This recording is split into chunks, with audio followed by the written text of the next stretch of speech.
Alright. Assalamu alaikum wa rahmatullah. Good evening, folks. My name is Gareth Bryant from Gareth Bryant's writing page. This is an exclusive story, exclusive report, interviewing my brother Munir Avery in his campaign to become the first Muslim senator for the state of New York. I have here with me Munir Avery, Munir for the people. I believe in Munir Avery.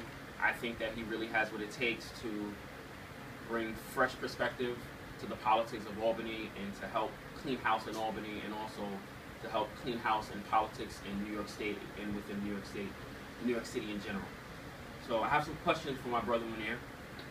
Well, first of all, what is a state senator, and what is the responsibilities of a state senator, for those who may not know what the responsibility of the official office is? First, thank you for having me. Thank you for sitting down with me.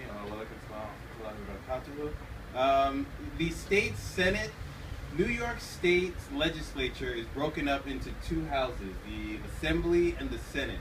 The Assembly has about 100,000 people in each district. The Senate has 300,000 people in each district. There are 63 senators. There are 183 Assembly people. In order for a bill to become a law, it gets entered into one of the houses, let's say the Assembly. They all have to vote on it. When it passes the Assembly, it goes to the Senate. They all vote on it. When it passes the Senate, it goes to the governor, and he has to sign off on it, and that's how it becomes law. Okay, all right. So basically, the Assembly is the equivalent to the House of Representatives, in a sense. It would be equivalent to the Senate. Yeah, the Assembly would be the House of Representatives, and the Senate would be the Senate. Right.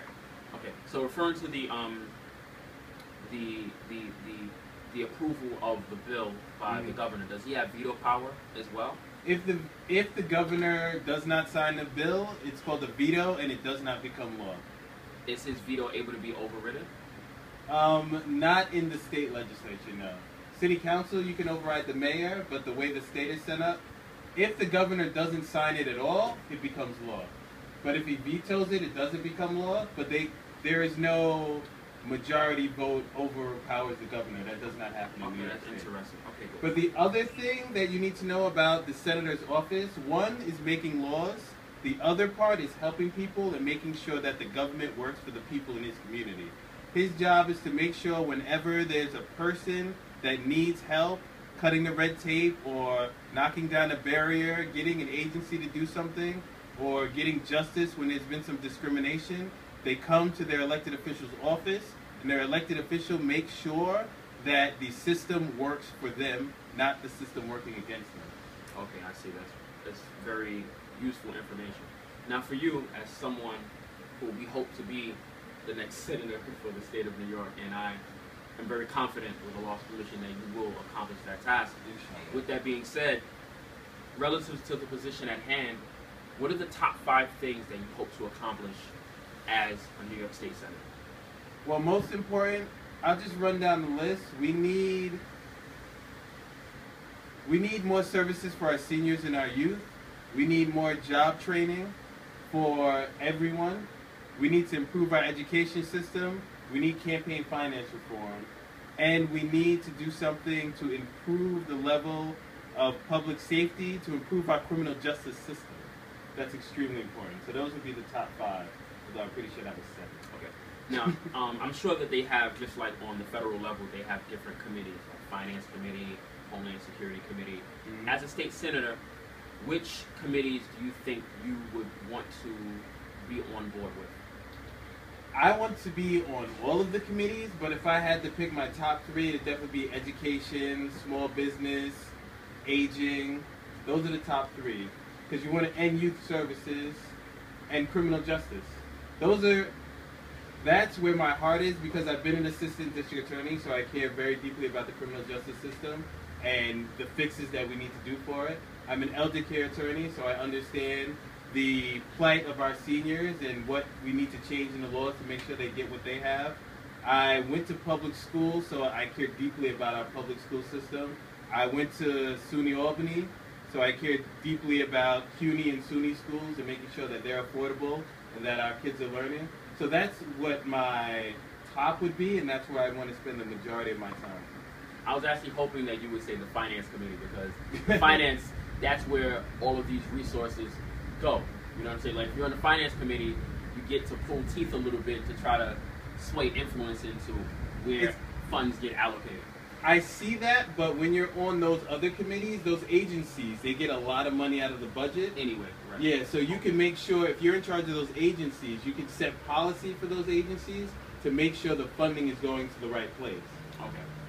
Finance committee is more about fighting over what the banks are doing, and that's important to me also. Right. But what's more important is making sure that the services are getting to the people. On the ground level. Right.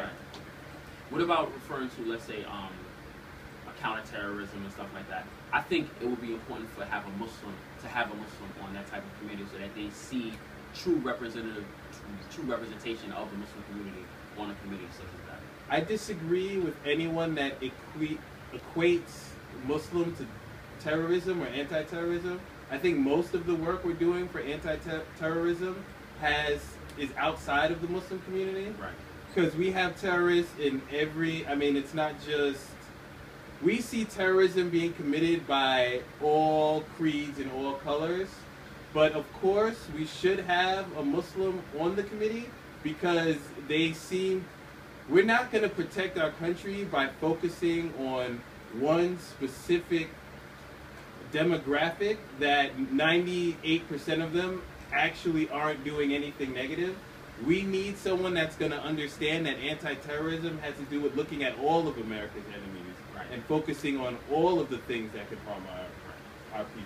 Well, I mean, that's the reason why I had mentioned that, because right, if our presence is absent on that level, we have that much less influence. We need the diversity, so people have the understanding of what's actually happening on the ground. Exactly. And where we should be focusing on. Right. Exactly. Okay, so obviously we have the hope that you become our first Muslim state senator. Referring to keeping your ear to the ground, so to speak, because a lot of times, a lot of politicians, when they get where they are, they forget who put them there. Exactly. So, what do you think is your strong points to help keep you grounded to the community that help you to propel you to your office? The best way to stay grounded is to constantly keep those people around you. The problem with our political system is you start getting into a bubble where you're only around your staff and your people. The best way is the way I learned when I was Director of Constituent Affairs for Councilmember Diana Reyna.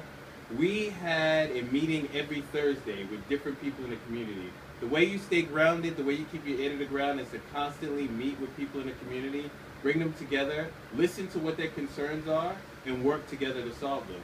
As long as you keep doing that, they'll never be able to say that you've forgotten where you come from, because you will always remain where you've come from. Right. You go to Albany, but you come home and you meet with everyone at home. The minute we see them to stop meeting with people at home, that's when we need to replace them with someone that will. Right, to prevent the disconnect. Exactly. Right. Now, I want to ask you some questions about Muslim communities referring to their services. It's something that I take very seriously, but there's a lot of good Muslim organizations like Muslim Giving Back and ICNA and many different organizations that provide grassroots services for not just Muslims, but for all New Yorkers. Right. So, what is your plan or your potential plan to make sure that these type of organizations get no strings attached funding, and how they're able to, get more publicity for the good work that they do? The problem is they're not getting their equal share of funding, and my goal is to make sure that every organization that's doing good work, that are helping the people in the community, get their fair share of funding. Right now, the Muslim community has been cut out of the funding. My goal is to bring them to the table so that they get the funding that they need. Along with the Haitian community and the Spanish community, we need to make sure that all of our community-based organizations that are focused on bringing services to the people in their community are fully funded. Right now, we don't have that in a lot of the communities. My goal is to make sure that the Muslim community, of course, but every community that has a community-based organization that's doing good work gets the funding that they need to continue the work that they're doing. Especially from the underprivileged or less affluent demographics. Absolutely. The people with the most need, we need to focus on them to make sure they get what they need. Right. So I think that's pretty much it. Make sure you turn up and turn out on Tuesday, September 9th. The primaries are coming up. It's very important that we get this good brother in office as soon as possible so that he can do the good that he sets out to do. And I hope that you will join me and all of us and rally behind the support of our brother Munir Avery. Pretty much. Yeah, we can only make this change together. We all need to come together to fight and vote as one unified force. We see how well other communities do when they come together and they vote as a block. It is our turn to learn the lessons of history, to come together, to work together, to make the change that we need. Hopefully everyone will come out and vote on September 9th. And the people in my area of Southeast Queens, they need to vote for Munir Avery. And even if you're not a member of the district that he's representing, if you're a New Yorker, if you're Muslim, first of all, if you're a New York resident of the 5 boroughs, you need to show your support for Munir Avery in any way and every way possible. If you care anything about social justice, economic justice, equal justice, you need to come out and vote.